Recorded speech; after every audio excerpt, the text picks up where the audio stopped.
दोस्तों UPSC, EPFO, APFC and EU examination की जो एक्सपेक्टेड एग्जाम डेट है वो 30 नवंबर 2025 है। अगर हम आज से देखें तो हमारे पास अराउंड 100 डेज हैं इस एग्जाम की प्रिपरेशन के। और आप में से बहुत सारे बच्चे ऑलरेडी प्रिपरेशन कर रहे होंगे और कुछ बच्चे ऐसे होंगे जिन्होंने अब प्रिपरेशन स्टार्ट करी होगी।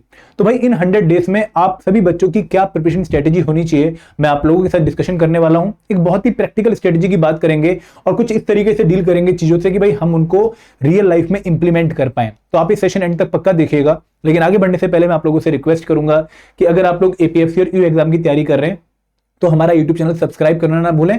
और साथ ही आप लोगों के पास हमारी जो एक कंप्लीट गाइड बुक है for APFC and EU examination ये पक्का होनी चाहिए, बिकॉज यहां पर आप लोगों को एग्जाम की quality information like decoded syllabus, solve PYQs, preparation strategy पता लगती है, जिसको फॉलो करके आप एग्जाम में अच्छा परफॉर्म कर सकते हैं। ये गाइड बुक आपके लिए टोटली फ्री है और लिंक इस वीडियो के डिस्क्रिप्शन में दिया गया है।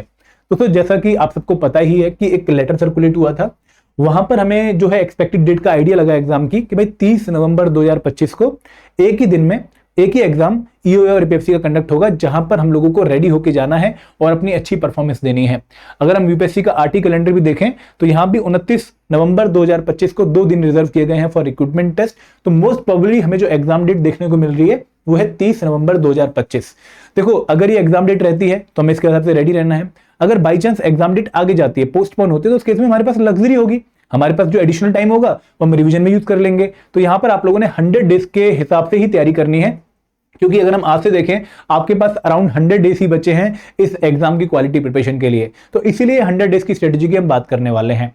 अब दोस्तों देखो, आप में से ना जो डिफरेंट एस्पिरेंट इस एग्जाम की तैयारी कर रहे हैं, जो पुराने बच्चे हैं वो भी जानते हैं, जो नए बच्चे हैं जो कि हमारे साथ पहले वीडियोस देख चुके हैं वो भी जानते हैं कि भाई इन एग्जाम्स की प्रिपरेशन में, एपीएफसी और ईयू एग्जाम की प्रिपरेशन में आप लोगों को 3 पिलर्स पे प्रिपरेशन करनी होती है। 3 एरियाज ऑफ प्रिपरेशन है। पहला एरिया है क्वांट, रीजनिंग और इंग्लिश, जिसकी एग्जाम में अराउंड 1/3 वेटेज है और काफी इंपॉर्टेंट एरिया है, काफी स्कोरिंग एरिया है। सेकंड एरिया है जीएस कंपोनेंट, जहां पर मैंने करंट अफेयर इंक्लूड कर लिए हैं। तो Indian polity, modern history, Indian culture, journal science, ये वाले जो पोर्शन है वो हम जीएस कंपोनेंट में काउंट करेंगे। और कुछ स्पेशल कंपोनेंट हैं। स्पेशल कंपोनेंट कौन से हो गए, जैसे industrial relation and labour law, ठीक है, accountancy, auditing and insurance, state हो गया, एंड देन कंप्यूटर अवेयरनेस हो गया। तो ये तीनों पिलर पे जो बच्चा अच्छी प्रिपरेशन करके जाएगा, इफेक्टिव प्रिपरेशन करके जाएगा, उसी के एग्जाम में पॉजिटिव रिजल्ट आने के चांसेस हैं। अगर कोई बच्चा किसी भी एक पिलर को ओवर कंप्रोमाइज कर देगा, किसी पे कम फोकस देगा, किसी पे ज्यादा फोकस देगा, तो कहीं ना कहीं इसकी प्रिपरेशन भी एग्जाम की रिक्वायरमेंट के हिसाब से नहीं होगी। तो यहां पर अभी आप लोगों की जो प्रिपरेशन स्ट्रेटेजी है, आई होप तीनों एरियाज पे फोकस कर रही होगी। या फिर जो बच्चे आगे की प्रिपरेशन स्ट्रेटेजी डिसाइड करने के बारे में जो है टेंशन में है, उनको भी मैं बता दूं भाई आपकी प्रिपरेशन स्ट्रेटेजी में तीनों एरियाज पैरेलल चलेंगे। आप लोगों को किसी एक पे ज्यादा, किसी एक पे कम फोकस नहीं देना है।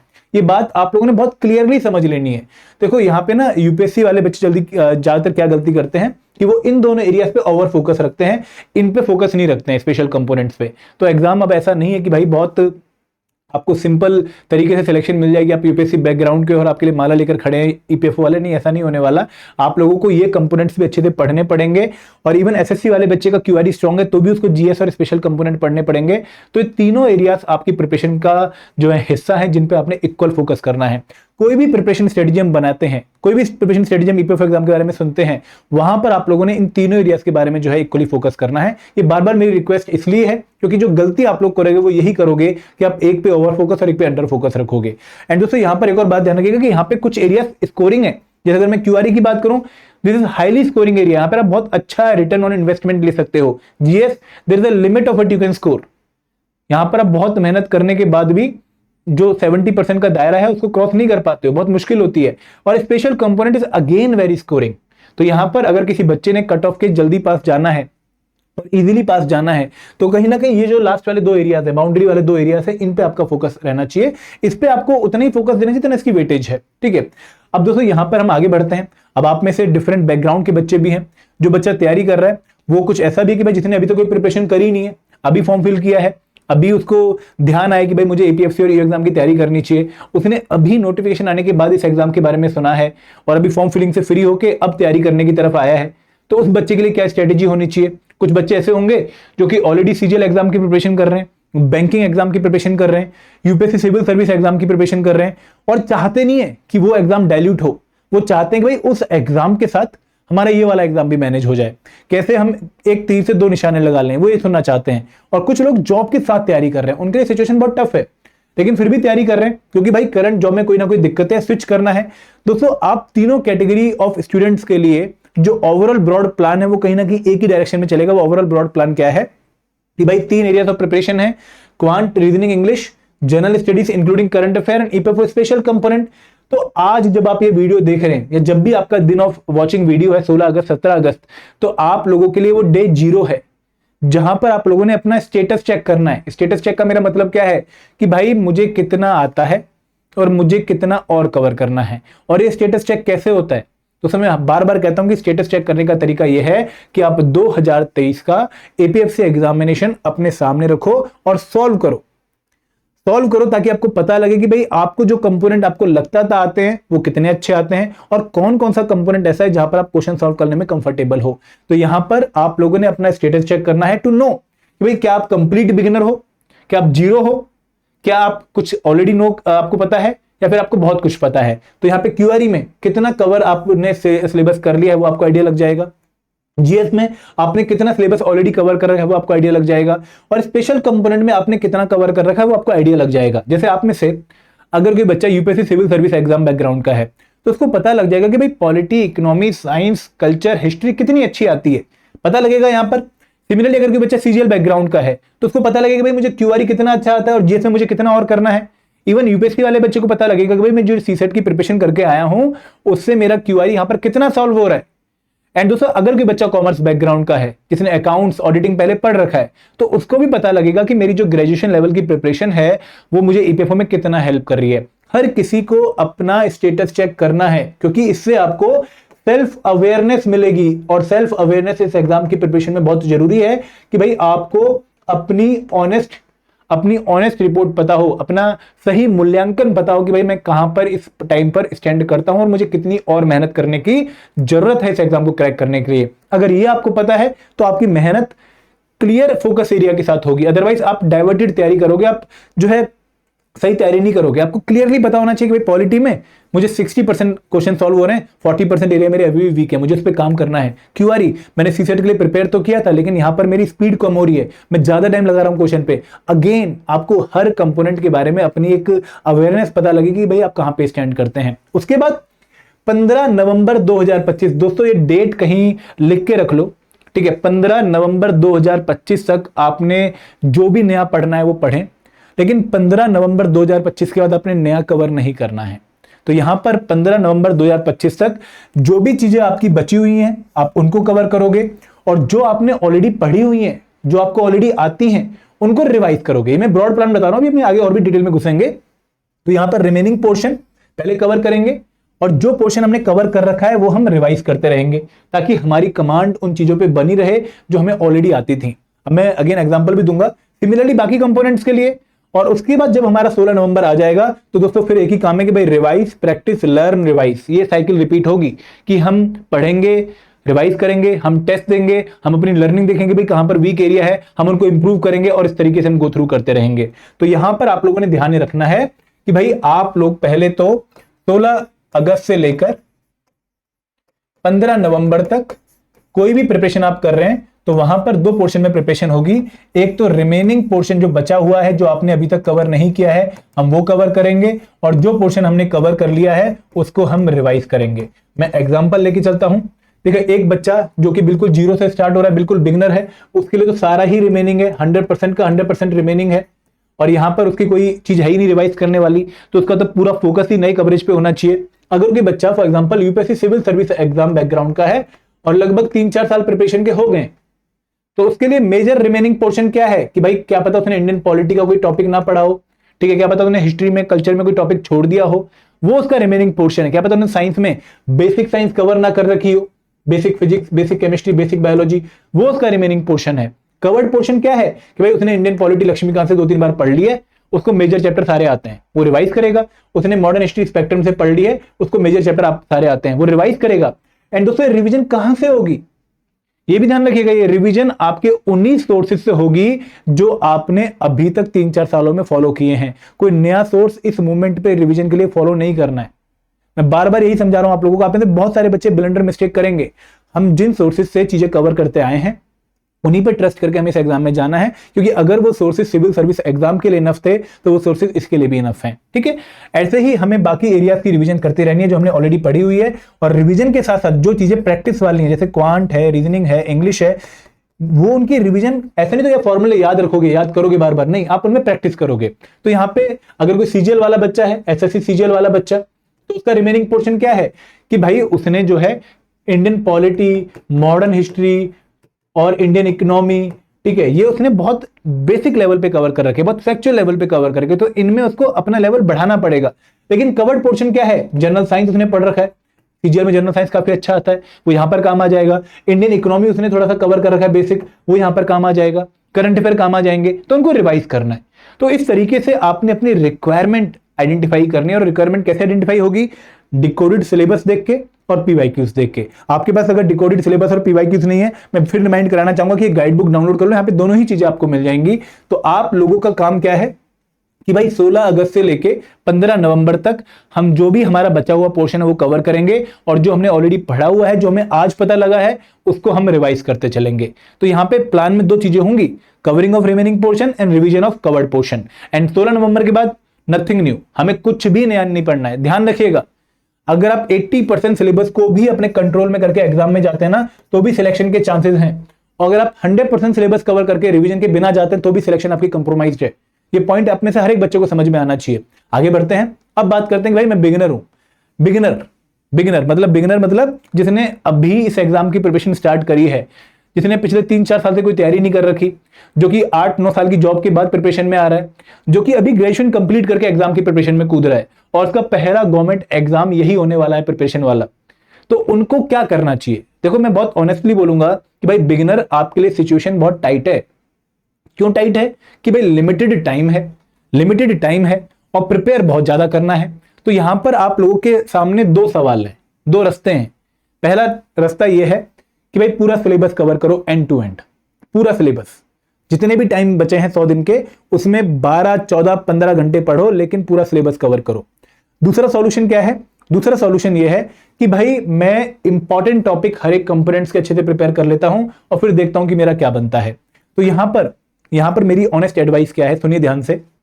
अगर आपके लिए ये गवर्नमेंट एग्जाम की एक शुरुआत है, and this is your first government exam, और आप आगे भी गवर्नमेंट एग्जाम्स देने की सोच रहे हो, आप इस एग्जाम पे रुकने वाले नहीं हो, आप सिर्फ इसी एग्जाम की प्रिपरेशन नहीं कर रहे हो, तो उस केस में आपको यहां पर प्रिपरेशन हर कंपोनेंट की कंप्रेहेंसिवली करनी चाहिए। भले ही ये एग्जाम ना निकले, लेकिन वो प्रिपरेशन आपकी आगे काम आ जाएगी। ये एक सिनेरियो बता रहा हूं मैं आपको, जैसे क्या होता है ना कि बहुत सारे एग्जाम्स, सीएससी एग्जाम है, सीपीएफ एग्जाम है, सीडीएस एग्जाम है, एपीएफसी एग्जाम है, एएलसी एग्जाम है, सीजीएल एग्जाम है। इन सभी एग्जाम्स के लिए एक फाउंडेशन प्रिपरेशन होती है, एक बेसिक प्रिपरेशन होती है।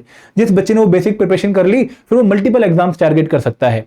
तो यहां पर आपको डिसाइड करना है कि भाई आप इससे फाउंडेशन प्रिपरेशन करना चाहते हैं, या फिर आप यहां पर इस एग्जाम को ही टारगेट करना चाह रहे हैं, फिर देखेंगे बाद में क्या होता है। तो अगर आपको लगता है कि भाई मैं इससे फाउंडेशन प्रिपरेशन करना चाहता हूं, फिर हर एक कंपोनेंट को कंप्रेहेंसिवली कवर करो ज्यादा टाइम देके। बट वो सिनेरियो इस एग्जाम में आपकी शायद सफलता की कुंजी नहीं बनने वाला। ठीक है, मैं ये बोलूंगा कि क्योंकि आप बहुत लिमिटेड कंपोनेंट्स ही कवर कर पाओगे। आपके पास 100 दिन है, ठीक है, 100 डेज, जहां पर मैं कह रहा हूं कि भाई आपको 85 डेज ही पढ़ने। अगर आप दिन में ऑन एन एवरेज 10 घंटे भी पढ़ते हो तो आपके पास 850 घंटे हैं। तो 850 घंटे में आप पूरा सिलेबस अगर कवर करने की कोशिश करते हो, बहुत ओवरवेलमिंग हो जाएगा और कहीं ना कहीं सिचुएशन टाइट रहेगी, आप परेशान रहोगे, फ्रस्ट्रेटेड रहोगे। तो यहां पर मेरी सलाह ये रहेगी कि भाई ये वाला ऑप्शन आपको शायद चूज नहीं करना चाहिए एज अ बिगिनर, मुश्किल रहेगा। हाँ देखो, मैं अगेन ऑप्शन ओपन है, अगर आपको लगता है कि सर 850 घंटे में देने के लिए रेडी हूं, मैं दिन में 10 घंटे पढ़ने के लिए रेडी हूं, मैं कंप्रेहेंसिव सिलेबस ही प्रिपेयर करके जाना चाहता हूं, तो करो, कोई दिक्कत वाली बात नहीं है। बट अच्छा ऑप्शन क्या रहेगा कि भाई आप इंपॉर्टेंट टॉपिक्स हर एक कंपोनेंट के अच्छे से कवर कर लो। This can be a good choice. क्या गुड चॉइस? क्यों गुड चॉइस अच्छी है? कि भाई क्योंकि आप जो ये प्रैक्टिकल सिचुएशन है जहां पर ओवरवेलमिंग चीजें नहीं होंगी और एग्जाम की रिक्वायरमेंट के हिसाब से प्रिपरेशन कर जाओगे, ये आपको हेल्प कर सकते हैं एग्जाम क्वालिफाई करने में। क्या यही टॉपिक्स एग्जाम में आएंगे? नॉट श्योर, बट क्योंकि पुराने पेपर्स में एक टॉपिक आए हैं तो आपको इन टॉपिक्स को अच्छे से प्रिपेयर कर लेना चाहिए। बिगिनर की मेरी सलाह है।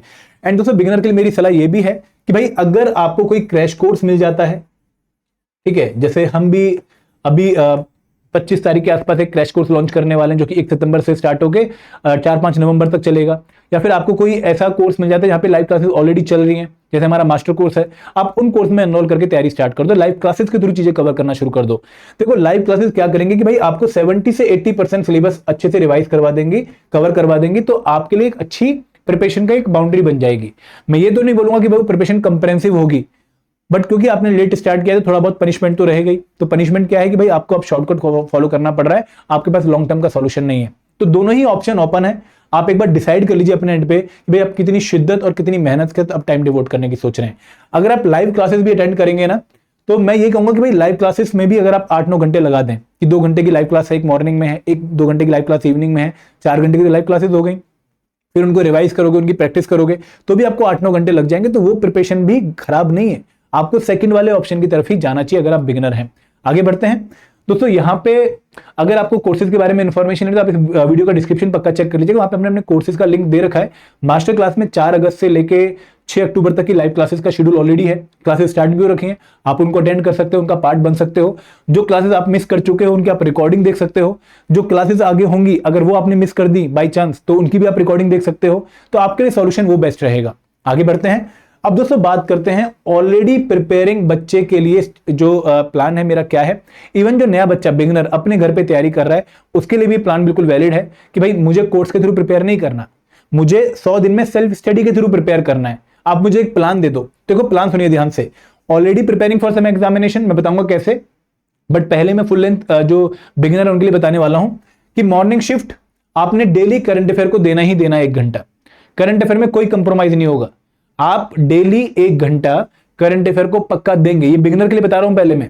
उसके बाद पहले 30 दिन क्वांट को रिवाइज करिए, अच्छे से प्रैक्टिस करिए, फिर इंग्लिश को रिवाइज करिए, अच्छे से प्रैक्टिस करिए, और फिर जनरल मेंटल एबिलिटी को जल्दी से कंप्लीट करके फिर इनकी रिवीजन पे आ जाइए, प्रैक्टिस पे आ जाइए। ये आपका एक शेड्यूल है, एक शिफ्ट है जो मॉर्निंग इवनिंग कोई भी हो सकती है, जहां पर आपको बेस्ट लगे आपकी रिक्वायरमेंट के हिसाब से, लेकिन ये शिफ्ट आपका क्यूआरई वाला पोर्शन लेके चलेगी। सेकंड शिफ्ट है आफ्टरनून शिफ्ट। अगेन आपकी रिक्वायरमेंट है कि आप इसको कौन सी शिफ्ट रखें, जहां पे जीएस कंपोनेंट, पहले पॉलिटी, कल्चर एंड हिस्ट्री 25 दिन 20 दिन। देखो यहाँ पे ना मैं दिन इसलिए आपको दे रहा हूं 20-25 क्योंकि इस कंपोनेंट की रिक्वायरमेंट है। वो पॉलिटी 15 दिन 10 दिन में कंप्लीट नहीं होती है, ठीक है। आप 20 दिन में भी बहुत दिक्कत महसूस करोगे इतने टॉपिक्स को कंप्लीट करने में, बट टाइम ही नहीं हमारे पास, तो 20 दिन तो एटलीस्ट देने ही पड़ेंगे। 25 दिन कल्चर एंड हिस्ट्री, साइंस में कम से कम 15 दिन देने पड़ेंगे, डेवलपमेंटल इश्यूज में आपको 15 दिन देने पड़ेंगे, सॉरी 5 दिन, इंडियन इकोनॉमी में 15 दिन देने पड़ेंगे, और फिर एक क्विक रिवीजन। अगर हम बात करें अकाउंटेंसी कम से कम 25 दिन लेगी, आईएन एंड लेबर लॉ कम से कम 25 दिन लेंगे, बड़ा कंपोनेंट है। सोशल सिक्योरिटी एक्ट में आपको 15 दिन लगेंगे, स्कीम्स भी कवर करनी है। कंप्यूटर एप्लीकेशन में अगेन आपको 5-10 दिन तो देने पड़ेंगे, स्टेट में 5 दिन और ऑडिटिंग में 10 दिन। तो ये बिगिनर के लिए एक प्लान है। अब जो बच्चा ऑलरेडी किसी एग्जाम की प्रिपरेशन कर रहा है, ठीक है, उनके लिए क्या है कि भाई ये वाला पोर्शन तो आपके लिए एग्जैक्टली सेम है। अगर आप किसी एग्जाम की प्रिपरेशन कर भी रहे हो तो भी आपको अपनी प्रैक्टिस और करंट अफेयर्स की न्यू कवरेज वो तो करते रहनी पड़ेगी। करंट अफेयर तो आपके अपडेट होते रहते हैं, नए नए आते रहते हैं। तो यहां पे आप लोगों ने मई 2025 से लेकर नवंबर 2025 तक अपने सारे करंट अफेयर्स को बार बार कवर करना है, रिवाइज करना है, और जो नए करंट अफेयर आएंगे वो भी हमने कवर करने हैं। एंड दोस्तों करंट अफेयर एटलीस्ट 20 नवंबर तक कंप्लीट करके जाना, लास्ट 10 डेज के अवॉइड भी कर सकते हो, ठीक है। क्वांट में आपने पहले एक बार पढ़ रखा है, तो आपकी यहां पर ना क्यूआरई की अल्टरनेट डेज प्रैक्टिस होनी चाहिए। जैसे आज मैंने क्वांट प्रैक्टिस किया कम से कम 1 घंटा, टाइम बाउंड प्रैक्टिस करी। टाइम बाउंड प्रैक्टिस का मतलब क्या है कि भाई मैंने क्या किया कि 30 क्वेश्चन क्वांट के उठाए और घड़ी में 30 मिनट का टाइम सेट कर दिया। 30 मिनट क्वांट के क्वेश्चन सॉल्व करने के बाद मैंने देखा कि भाई मुझसे 20 क्वेश्चन सॉल्व हो गए। तो मैंने देखा कि भाई 20 क्वेश्चन में क्या मैंने ट्रिक वगैरह सही यूज करी है, मैंने लेंथी जो है सॉल्यूशन तो नहीं फॉलो किया। और जो 10 क्वेश्चन बचे, क्या यहां पर मैंने किस वजह से इन क्वेश्चंस को अटेम्प्ट नहीं किया, क्या मेरी गलती थी, क्या मैंने फॉर्मूला गलत अप्लाई किया, या फिर मुझे समझ में नहीं आया क्वेश्चन। हमने इनको इस तरीके से एनालाइज करना है, इस तरीके से हमारी प्रैक्टिस होगी। तो ये जो बच्चा ऑलरेडी क्यूआरई प्रिपेयर कर चुका है वो इस तरीके से अल्टरनेट डे पर आज क्वांट का टेस्ट दिया, कल रीजनिंग का, परसों इंग्लिश का, फिर क्वांट, फिर रीजनिंग, फिर इंग्लिश, इस तरीके से चलेगा। फिर दोस्तों आपने, अगर आप यूपीएससी सीएससी वाले हो, ठीक है, तो ये पोर्शन आपका रिवीजन वाला बनेगा। यहां पर आपने रिवाइज करना है जो आपने ऑलरेडी पढ़ा हुआ है, यहां पे आप नया कवर कर रहे हो। अब जिसने जो जो कंपोनेंट पढ़ा हुआ है, जिसको लगता है कि मुझे वो आता है, वो रिवाइज करेगा उस सिचुएशन में, और बाकी टाइम में नया कवर करेगा। तो इस तरीके से आपने टाइम एलोकेट करना है, ब्रॉड टाइम यही रहेगा, बट यहां पर आप लोगों ने अपनी रिक्वायरमेंट के हिसाब से इसको ढाल लेना है। अगर आपको लगता है कि मुझे पॉलिटी बहुत अच्छी आती है, मुझे 20 दिन नहीं देने, लेकिन मुझे हिस्ट्री एंड कल्चर पुअर आता है, वहां पर मुझे टाइम देना है, तो ये आपका 10 दिन हो जाएगा और यहां पर आपके 35 दिन हो जाएंगे।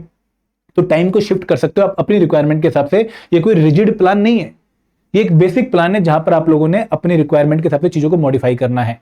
सेम काम एक वर्किंग प्रोफेशनल भी करेगा। कैसे, मैं बताऊंगा अभी आप आगे।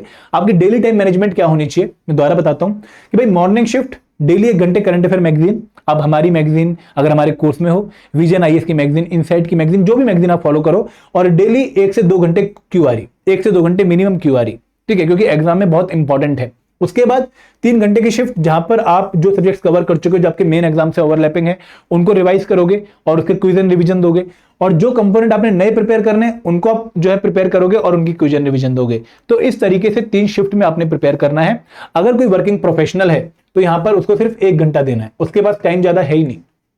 1 घंटा, 2.5 घंटे और 2.5 घंटे। एक वर्किंग प्रोफेशनल को जॉब के साथ मिनिमम 6 घंटे निकालने ही निकालने हैं। 1 घंटा जो है यहां पर वो 30 मिनट क्यूआरई की प्रैक्टिस और 30 मिनट करंट अफेयर बहुत है, क्योंकि आपके पास ओवर टाइम नहीं है। हाँ, आप वीकेंड में जब आपकी छुट्टी है या किसी त्योहार वाले दिन ये टाइम इंक्रीज कर सकते हैं, वहां पर आप इन कंपोनेंट्स को अच्छे से कवर करिएगा। लेकिन 2.5 घंटे यहां पर भी दीजिए, क्योंकि ये इंपॉर्टेंट है। यहां पर आप वीकेंड वाला टाइम दीजिए। तो वर्किंग प्रोफेशनल को भी 6 घंटे एटलीस्ट देने चाहिए, तब जाकर वो खुद को रेडी कर पाएगा एग्जाम के लिए, ठीक है। अब दोस्तों यहां पे ना मैं अगेन बोलूंगा कि आप में से बहुत सारे बच्चों को करंट अफेयर में दिक्कत होती है कि सर करंट अफेयर कैसे करें, बाकी चीजें मैनेज कर लेंगे, बाकी के लिए हमारे पास चीजें हैं, लेकिन करंट अफेयर बहुत वास्ट है। तो मैं कहता हूं भाई करंट अफेयर इतना वास्ट भी नहीं है। आपने पहले तो सिर्फ 6 महीने के करंट अफेयर प्रिपेयर करने हैं, मई 2025 ऑनवर्ड। और दूसरी बात कि भाई आप लोगों ने 5 मेजर डायमेंशन से फोकस रखना है, वो आपकी पहली प्रायोरिटी रहेगी। उसके बाद आप कोई और करंट अफेयर फॉलो करिए। तो यहां पे मैं दोबारा रिपीट करूंगा, government schemes and programmes, summit and conferences, awards, sports and reports and indices, इन पे हमारा स्पेशल फोकस रहेगा। इसके बाद हम जो साइंस की न्यूज होती हैं उन पे कवर कर सकते हैं, पर्सन इन न्यूज कवर कर सकते हैं, प्लेस इन न्यूज कवर कर सकते हैं, बट पहली 5 डायमेंशन हमारी प्रायोरिटी रहेंगी। एंड दोस्तों यहां पे मैं अगेन ये बोलूंगा कि 15 नवंबर के बियॉन्ड चीजें स्ट्रेच मत करना। इस एग्जाम में सिलेक्ट होने के लिए रिविजन और प्रैक्टिस बहुत जरूरी है। आपकी प्रैक्टिस ही आपको हेल्प करेगी 120 मिनट में 120 क्वेश्चन टैकल करने के लिए। तो जैसे ही आप लोगों का 70% सिलेबस कंप्लीट होता है, आप लोगों को फुल लेंथ मॉक्स देने स्टार्ट कर देने चाहिए, और आइडियली सितंबर एंड तक आपको फुल लेंथ मॉक पहला दे देना चाहिए, ताकि आपको अपना इंप्रूवमेंट एरिया पता लगे और उस पर आप काम करें।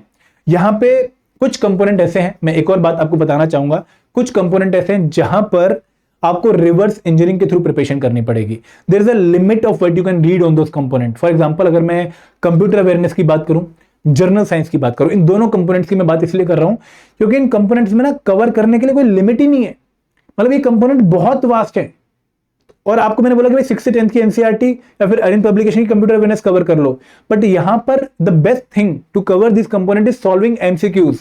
आप जितने एमसीक्यू सॉल्व करेंगे उतना बेटर आपके लिए रहेगा, क्योंकि आपका दायरा बढ़ता है। नॉलेज कंटेंट उतना ही है, लेकिन उसकी एप्लीकेशन आपको बढ़ानी पड़ेगी। तो वो एमसीक्यूज प्रैक्टिस इन दोनों कंपोनेंट की एक जो है नब्ज अगर आपने पकड़ ली तो आप एग्जाम में बहुत अच्छा परफॉर्म कर पाओगे।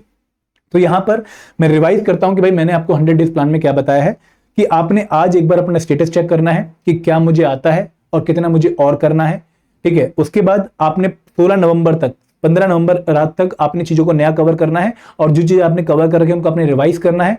और 16 नवंबर के बाद आपने कुछ भी नया नहीं पढ़ना है, आपने सिर्फ रिवीजन पे फोकस करना है, फिर आपने प्रैक्टिस पे फोकस करनी है, क्योंकि हमें कम से कम 15 दिन चाहिए चीजों को दोबारा से कंसीडर करके मैं एग्जाम में जाने में, ठीक है। तो this was the plan. I hope आपको अच्छा लगा होगा, आप इसको फॉलो भी करेंगे। और दोस्तों अगर आप लोग जो है कोर्सेज के थ्रू प्रिपरेशन करना चाहते हैं तो हमने 3 कोर्सेज लॉन्च कर रखे हैं, master course, special subject course और टेस्ट सीरीज। टेस्ट सीरीज आपको एनरोल कर लेनी चाहिए बाद में, अगर आपने अभी तक एनरोल नहीं करी। अगर आपने मास्टर कोर्स और स्पेशल सब्जेक्ट कोर्स ले लिया है तो टेस्ट सीरीज मत लीजिए। यहाँ पे हमारी लाइव क्लासेस ऑलरेडी चल रही हैं, 4 अगस्त से स्टार्ट हो चुकी हैं और ये चलेंगी आपकी 6 अक्टूबर तक। यहाँ पे भी लाइव क्लासेस चल रही हैं, और ये टेस्ट सीरीज हमारा, इसमें लाइव क्लासेस नहीं है, यहाँ पे सिर्फ एमसीक्यूज हैं। इसके अलावा हम क्रैश कोर्स भी जल्द लॉन्च करेंगे, जो कि आप लोग उसमें एनरोल कर सकते हैं। जिन बच्चों ने अभी तक तैयारी स्टार्ट नहीं करी उनके लिए बहुत अच्छा पैकेज रहेगा, तो उनके बारे में इंफॉर्मेशन लेने के लिए आप इस वीडियो की डिस्क्रिप्शन चेक करते रहिएगा। This is all from my side. Thank you very much. जय हिंद, जय भारत।